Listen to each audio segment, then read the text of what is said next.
All right. Now, what we don't want to do is a lot of bobbing, and we want to stay good posture up. An old friend of mine, Harry Parker, once told me great advice many, many years ago. Lead with your hips. Okay, lead with your hips, okay? If I'm bent over, I can't do this. I'm out of posture. My posture's already broken. I can't do it well. So hips in there, but don't make them exaggerated. And also, don't try to use your hands at this point. We don't need the hands yet. The movement will throw him. My hands are literally, basically holding on to him to control him, so when my movement throws him, I will take him to the ground. Don't try to pick him up or crunch him or anything. Keep your hands, they just hook to each other, okay? Now, let's speed it up. We're a little faster. Remember, the faster you go, the easier you throw. It's really corny, poetry, but it works. So they're going to step up the tempo. They're not going to try to throw each other yet. Step up the tempo. Fast down, fast back. Fast down, fast back. See that movement? Because what we're doing now, the movement will create the throw and create the posture break, create the balance of breaking the balance. We're good, okay? Step and go. Step.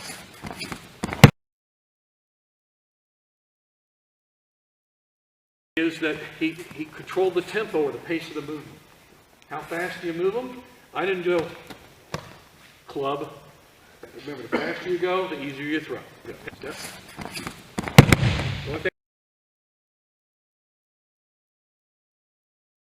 Bring your feet together. See, I want my foot here, like that. I want to wrap my foot around his ankle, okay? All right? I don't want to club it.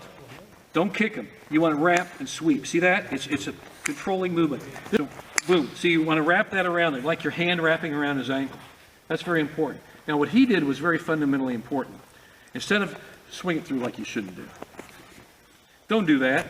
It's easier on you, but it doesn't help me learn the skill very well. I want to drive his ankles together like I'm nailing them together, okay? So when I do this, I bring them together, boom, like that. Because I want to knock his ankles together because I will upend him. And don't worry about using your hands yet. You don't need to pick him up and lift him or drive him down. The hands hold your body to his body, okay? So when I step and I sweep, I'm still just holding on. The movement and the foot sweep and his feet knocking together cause him to fall. We're going to show now also, when you do the foot sweep, you don't want to bend your leg, you want to sweep. It has to be a straight sweep. And to help you achieve that is when you actually sweep. So I'll do my step, and then see how that foot went out? That opens my hips. If I stood this way, I might have to, I can't move now I can swing my hips through. That opens my hips to allow my hips to swing through. So that's a skill we want to do that too. We're going to be doing that here. Watch Mike when he does the step and sweep. Okay, when he steps, as he steps, this opens up. Don't make a big deal out of it, just open it up. Because why? Because he wants to get maximum swing with that hip through. And again, he's not kicking, he's stepping and he's sweeping through. So he wants to sweep that hip all the way through like it's a golf club. Okay? And that's what he wants to do. Go ahead, step and sweep. That's what we're looking for. Open his foot as he steps. See that?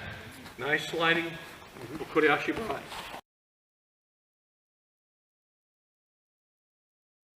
I've always held on and let the movement do the work.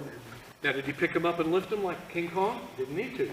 He broke his balance through movement, and he broke his posture through movement, and that's how he controlled and got the throw. So don't try to pick him up or push him down. Just control him with your hands. And when you do control him, hold both hands so he lands, so you can do a good break fall. Step.